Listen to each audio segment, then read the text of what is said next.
Spanje.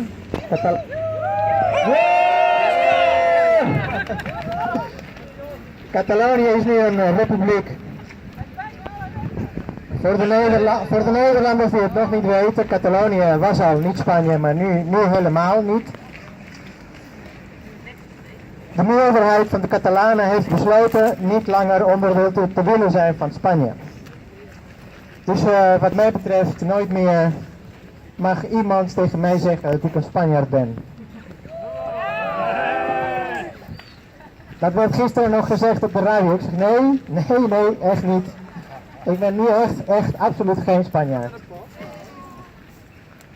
De Spaanse regering is voor ons geen bevoegdheid. Het is geen bevoegd gezag meer, het is nu onbevoegd gezag. De Spaanse grondwet is niet langer van kracht in Catalonië. Artikel 155 is niet toepasbaar in Catalonië. En de Spaanse koning is geen koning van de Catalanen en geen koning van de Catalaanse Republiek. Dit betekent dat Rajoy hoog of laag kan springen, maar hij mag de Catalaanse regering en het Catalaanse parlement niet ontbinden. Hij kan geen verkiezingen uitroepen. Hij kan het niet doen in Portugal of in Frankrijk, dus ook niet in Catalonië. De verkiezingen die Rajoy wil voor Catalonië zullen niet plaatsvinden. Zeg ik. Misschien andere verkiezingen in het kader van de Catalaanse Republiek. Wat er ook gebeurt, de Catalanen zullen en moeten het Spaanse gezag niet erkennen. Dat is eigenlijk de sleutel. Dat wij Spanje niet erkennen als bevoegd gezag. De Catalaanse premier is en blijft Carles Puigdemont. Het Catalaanse parlement is niet ontbonden en de Catalaanse regering blijft onze regering. De Spaanse overheid kent geen scheiding der machten. Dat hebben wij de laatste maanden gezien. Ze gebruiken de rechtsprekende macht op commando van de Spaanse regering, geleid door een extreemrechtse partij, de PP. Dat is een partij die bestaat uit vrienden en familie van de Franquistas. Een partij dat bestaat uit vele Franquistas ook. Een partij die in Catalonië slechts 8% heeft van de zetels. Hallo. De Spaanse minister, zoals jullie weten, velen van jullie weten dat de Spaanse minister van Binnenlandse Zaken in samenwerking met de rechtsprekende macht en in samenwerking met de Spaanse pers leugens aan het verzinnen was om de Catalaanse politici uit te schakelen. En dat noemen zij een rechtsstaat. Zij zeggen dat de wet gerespecteerd moet worden, maar dat doen ze zelf dus niet. De meest corrupte partij van Europa wil ons een lesje leren over wat legaal is.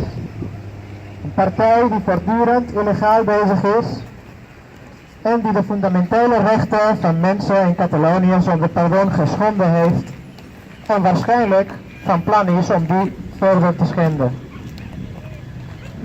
Gisteren zei op de radio Maarten van Rossum dat Spanje Catalonië niet onderdrukt. Ik zei, oh nee.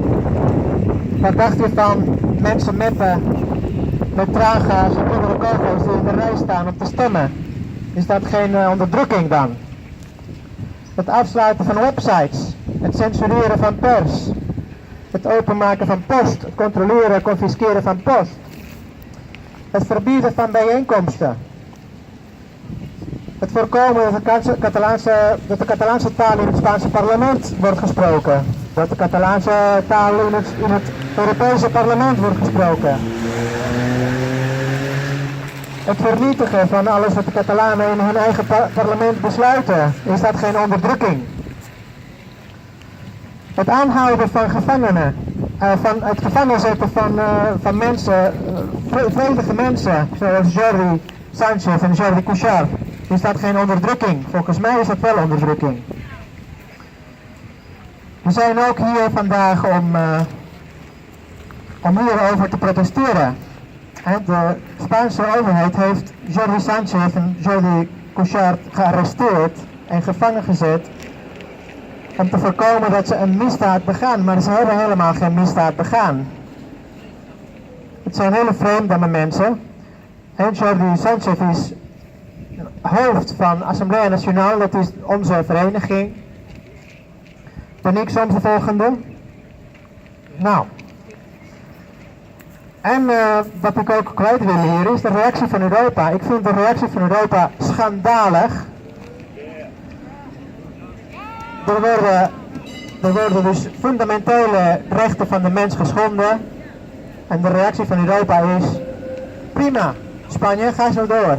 Schandalig, echt schandalig. Ja, wij gaan in ieder geval door met ons plan. Catalonië is nu onafhankelijk. Leven de Catalaanse Republiek. En nu gaan we door naar het Catalaans. Mark? Dear Democrats from all countries, yesterday the Catalan Parliament asked the government to make effective the will expressed by a majority on the past 1st of October. That is, to take the necessary steps in according with the law of transition for Catalonia to become an independent right state republic. It is, however, and the reaction of the state has been that one of an unprecedented political authoritarianism by threatening to cessate all Catalan political authorities and stamping onto the Catalan right of self-government. This response, however, is not surprising, as the response of the state has always been repression based on a nationalistic, excluding reading of the Spanish Constitution. In 2006, there was the talks for a new Catalan fundamental law, and once it had been passed on the Catalan Parliament, once it had been passed on the Spanish Parliament, and once it had been passed on referendum by the Catalan people, what was the response? To collect signatures against it.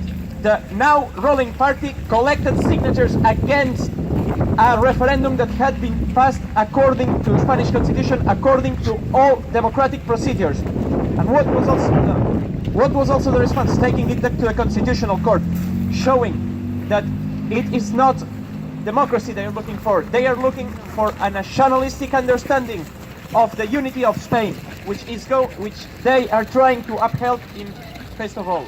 And what is our response to that? Democracy. Because after that we have tried to hit the majoritarian will of the Catalan people by pacting with the Spanish government. We have tried to pact 18 times. What has been the answer? No, no, no, 18 times no. And so it has gone. And with these no's, what we got? Violating the press secrecy. We've got repression of political activists who are now sitting in jail for promoting peaceful protest. And we are doing nothing but following a democratic will. And what have we achieved for that? Repression, repression and repression. But what we are trying to do is nothing but following the majority.